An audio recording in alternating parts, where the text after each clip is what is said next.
Bob from New York, you're on the Rich Eisen Show, wanting to talk about the overtime rules. How are you, Bob? Yeah, hi, Rich.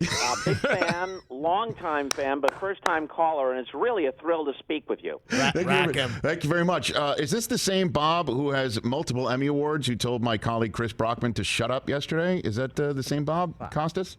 Yeah, I guess that's true. Both counts. Bob, Syracuse on Syracuse crime. Come on now. Okay. It wasn't a crime. It was a good-natured shut up. There was no rancor involved in that at all. I feel you. It's all good. I enjoyed yesterday's session so much. Yes. And I'm checking back in here. Yes. Just to kind of put a ribbon around this in terms of the argument. It never ceases to amaze me how people can be so illogical when they're presented with a logical argument, yes, which doesn't mean that they have to agree with you or me, but illogic is frustrating. So a lot of the response you see over the years when something like this happens is, well, if you can't stop Patrick Mahomes with 13 seconds to go, you deserve to lose. What does that have to do with the validity of the rule? The rule is stupid on its face. Even if Josh Allen and Patrick Mahomes both had the ball 5 times, the rule is still illogical and unfair. It has nothing to do, it isn't a response to what happened on Sunday night. I first said this on the air 5 years ago on NBC, and I said it at the beginning of this season on HBO. It wasn't about any particular game, although I did list at least a half dozen games where marquee quarterbacks, Aaron Rodgers, Drew Brees, Matt Ryan in his MVP year, Mahomes himself in the AFC Championship game, a half dozen instances where marquee quarterbacks never touched the ball in overtime. In the abstract, this is a foolish rule that is unfair, and I listed all the other reasons. It takes strategy out of the game, etc. And if you're going to amend it, you have to play a timed period. And then you have people say, well, what about safety? Well, I think I was kind of at the forefront of talking about CTE and other circumstances. But if you're already playing a 17-game season, there isn't anybody that wouldn't be willing to play an extra quarter or a portion of a quarter if advancing in the playoffs was on the line or if the Super Bowl itself was on the line. So what happened on Sunday night is just an example of how foolish the rule is. It doesn't matter if Buffalo had won the game, if Buffalo had stopped Kansas City on the first possession and then somehow had scored because Kansas City blew a coverage or it was their fault. It doesn't matter. It's like saying that if in extra innings one team got 3 outs and the other team got 2, and then somebody made a dopey error, and the answer was, well, if you can't field a routine ground ball, what difference does it make? Think beyond the particulars of a given game or a given moment and just look at it in the abstract. Mm-hmm. It's a bad rule on its face, and it doesn't matter what happened on Sunday night. If Buffalo had won the game, it's still a bad rule. So then let me just jump in here and follow up. When you said it's a timed quarter, because I want to get this straightened out and maybe even codified, Bob, because despite the immense success of your career, I think the capstone would clearly be having something called the Costas rule adopted by the National Football League. So let's get to it. I would think so. It would be a legacy. It would be a legacy builder. Yeah. No question, no question. Bob. So what My about... fondest wish. So when you say a timed quarter, so what if it's tied after that? Then what? Then do we have sudden death? And then whoever gets the ball, whoever finished the quarter would get it for... we still haven't decided how it's decided who gets the ball first when sudden death finally hits, right? So what is that determinant? Well, you could toss a coin for who receives if you're playing a period of some length. As I said to you yesterday, I would have the competition committee go back and take a look at what period of time, doesn't have to be 15 minutes, maybe it's 8, maybe it's 10, maybe it's 12, maybe it is 15. What period of time ensures that the game plays out in something that represents, in a smaller portion, represents the essence of football? No one would say that you should play a 1-minute overtime in the NBA. You play 5. That seems to be enough possessions, yes, and enough of a microcosm of what basketball is for it to be legitimate. But nobody would say, okay, the game is over if on the first possession Steph Curry hits a three-pointer, but not if they make a layup.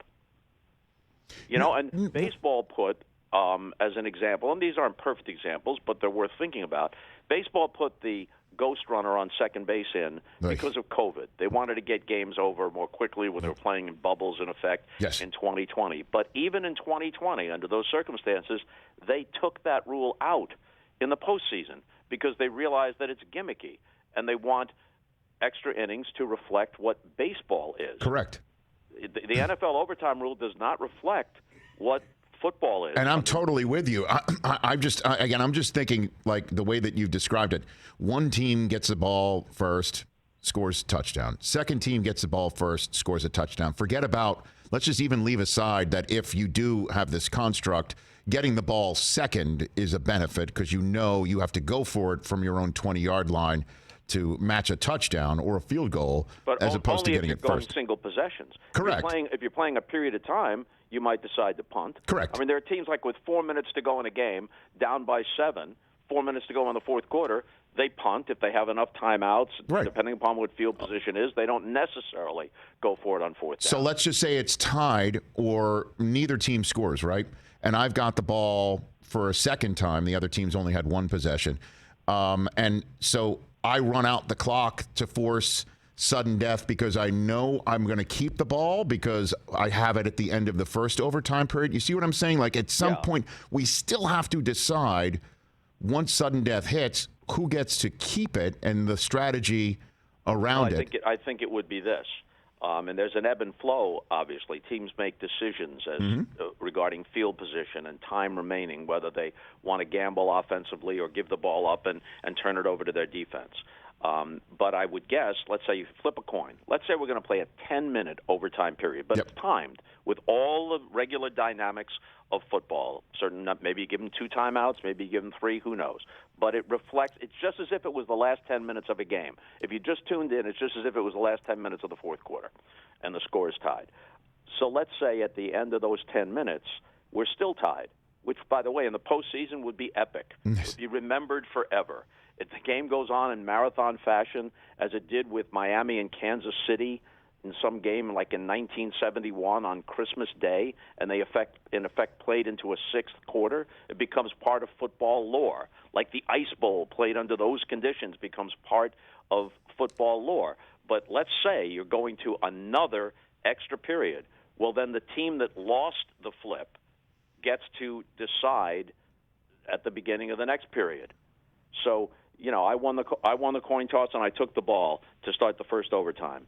Now, even if I have the ball when time runs out, the other team is going to receive at the start of the next period. All right. That's interesting. We also had a caller call in yesterday to say that the opening coin toss of the game, that if you win it and defer to the second half and get the ball to start the second half, which so many teams do, you not only clearly give the ball to your opponent to start the game, but you would give the ball to your opponent to start the overtime too. Or you keep it, you won the toss, I'm going to start the game in the first quarter, but now I know in the back pocket if this game goes to overtime, I start it. So at least it's predetermined from the outset who gets the ball to start overtime, and thus it removes the coin flip and the randomness of such in overtime. I don't mind that as long as it's a timed period. Okay. As long as it's not. And, I've heard people say, hey, the rule is called sudden death. Okay, yeah, it was. And it was really exciting when Johnny Unitas did it to the Giants in 1958 when no one had seen a sudden death game before. But just because that was the rule, you can never change it. The goalposts used to be on the goal line. Then kickers got to be too good. Yeah. No, I know. I mean, shoot, Bob. I mean, we had a 17 games for regular season. Now we got a 17 week. Now we got 18 weeks. All right, I think we've solved this thing. And I'll run it up the flagpole. How does that sound? The bottom line is what happens in an individual game does not determine whether this rule is good or bad, and who you are rooting for doesn't determine whether it's good or bad. Logic should. Thank you very much, Bob. Well, let's fix baseball. Let's go. No, we got a heart out tomorrow. That's right. Tomorrow. Yeah, we'll chat tomorrow. Call back tomorrow. We'll talk tomorrow. Bye. We'll Costas week on the Eisen Show. There you go. Bob Costas.